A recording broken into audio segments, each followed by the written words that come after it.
physical protests are breaking out across Brazil. Matt Tierman is an investigative journalist. He joins us to assess what exactly is going on here. Matt, thank you so much for joining us tonight.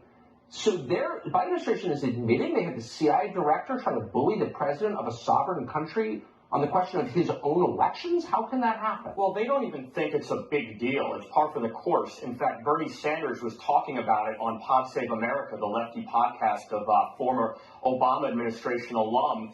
And it was like, okay, this is great. This is what we should be doing. We need to secure, quote unquote, democracy our way. Now, Bernie Sanders was somebody who was rallying for decades against the CIA involvement in Latin America in the 70s. But everything's about politics for these people. And in addition to the CIA director, now they're talking about sending Jake Sullivan down there, the national security advisor, to make sure the transition is orderly. But the bigger deal, I think, is that they have had a see no evil, hear no evil mentality for the last 2 years as Bolsonaro followers, politicians aligned with him, journalists have been censored, imprisoned. I wrote a piece for CDN Press.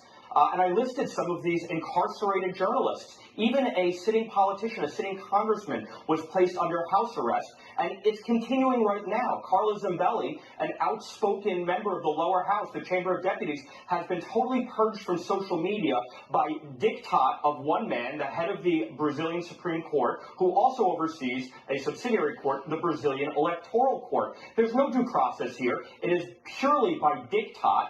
And these people are losing their voices, and the Biden administration says nothing. Where is that not considered an irregularity electorally? Where's the Organization of American States, the EU, the State Department, the IRI, who monitors elections? They're silent. It's pretty obscene. If you don't have free speech, you don't have democracy. Free speech is a prerequisite for democracy. So when you shut down free speech, it's not a democracy by definition.